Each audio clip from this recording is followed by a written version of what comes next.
Hello, bienvenue dans Booster, j'espère que tu vas bien et que tout va pour le mieux. Waouh, je pense que tu as dû constater que le setting a un peu changé.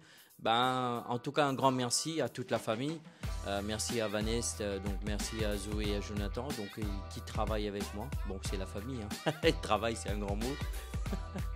En tout cas, merci pour leur aide, pour m'aider à améliorer. J'espère en tout cas que ce setting te plaît. Pour ne pas être monotone, toujours la même chose, donc on a essayé de changer, donc on va essayer d'améliorer. Donc merci de mettre un petit commentaire, dis-nous comment cela donc est en train de te bénir ou te faire plaisir ou pas. En tout cas voilà, le mois de mai, waouh, tu te rends compte, franchement, on a l'impression de courir derrière le temps. En tout cas voilà, semaine dernière j'étais juste jeter une petite bombe, hein, n'est-ce pas? Fight back. Donc si tu n'as pas eu l'occasion de regarder cette vidéo, je t'invite vivement d'arrêter celle-ci. Va dans celle de la semaine dernière, regarde-la et laisse cette vidéo te booster. Et ensuite, bien sûr, tu reviens sur celle-ci. En tout cas, voilà. Aujourd'hui, on va continuer sur l'importance, au fait, de la parole de foi. Je vais répéter, l'importance de la parole de foi. On va aller directement dans la Bible. Romains, le chapitre 10, et on va lire rapidement le verset 8 à 10. Romains, le chapitre 10, prends ta Bible, prends un bloc-notes, prends un stylo et prends des notes. Romains, chapitre 10, le verset 8 à 10. Il dit, que dit-elle donc? La parole est près de toi, dans ta bouche et dans ton cœur. Or, c'est la parole de la foi que nous prêchons. Et remarque bien ici, l'auteur dit, l'apôtre Paul bien sûr, dans le livre de Romains, qui dit nous prêchons la parole de foi. En tout cas, le verset 9, si tu confesses de ta bouche le Seigneur Jésus et si tu crois de ton cœur que Dieu l'a ressuscité des morts, tu seras sauvé. Et le verset 10, c'est en croyant du cœur qu'on parvient à la justice et c'est en confessant de la bouche qu'on parvient au salut selon ce qui est écrit. Franchement, j'aimerais tellement que tu prends le temps, écoute. C'est vrai que 5 minutes, ça passe très vite, mais je vais prendre le temps, je ne vais pas me précipiter. D'accord? En fait, toi et moi, on doit comprendre que la parole de foi est un thème central de la vie chrétienne. Et ce thème-là est enraciné dans la parole et dans l'expérience du croyant dans sa marche avec Dieu. Donc, ce qui veut dire que pour moi, pour toi, la parole de foi, elle est importante. Premièrement, le fondement biblique de la parole de foi, au fait, on voit très clairement, c'est ce qui sauve. Waouh!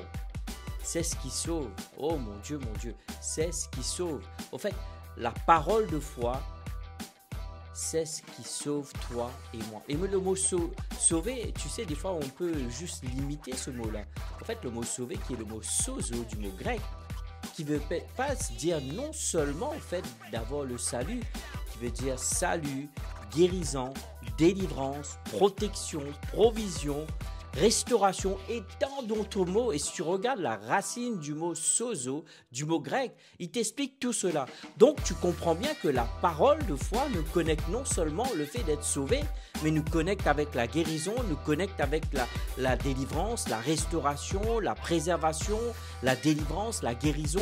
Et voilà. Et sincèrement, s'il faudrait parler de ce mot-là, il va falloir beaucoup de vidéos pour parler. Je te donne brièvement, enfin, j'espère que tu comprends bien que le fait de faire des courtes vidéos, c'est juste pour te donner des mises en bouche pour que toi, tu puisses aller dans la parole pour chercher pour toi-même, ok? Donc voilà, donc je répète, l'importance de la parole de foi. Et ici, nous voyons que la parole de foi est liée au salut. Et le salut, s'active comment au fait? Il faut comprendre. Je l'ai écrit dans mes notes. Laisse-moi te lire cela pour que tu puisses comprendre. Elle n'est pas simplement une déclaration mentale, mais c'est une proclamation vivante, enracinée, au fait, dans la foi en Dieu. Des fois, tu peux dire oui, mais je crois de mon cœur et je confesse de ma bouche. Regarde cette liaison, on en parlera un petit peu plus tard, sur la connexion entre le cœur et la bouche. Remarque bien, je n'ai pas dit la tête et la bouche.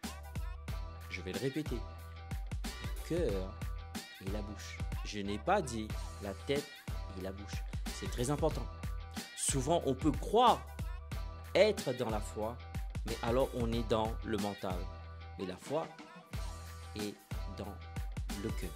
On me dit 5 minutes maestro, on me dit dans l'oreillette. On ne veut pas dépasser, donc je vais terminer avec ceci rapidement. Donc, dans Romains, le chapitre 10, le verset 8 à 10, nous avons lu la parole de foi et c'est ce qui sauve. Elle est proclamée avec la bouche et elle est crue dans le cœur. En fait, ça marche dans les deux sens. Proclamée de la bouche, crue dans le cœur. Au fait, la bouche dit que, la Bible, pardon, excuse-moi, dit que la bouche parle de l'abondance du cœur. Je m'arrête là et je reviens à la semaine prochaine. Sur ce, j'espère que cette vidéo t'a vraiment encouragé, t'a boosté, t'a donné d'aller chercher pour toi-même. N'oublie pas que le juste vivra par la foi.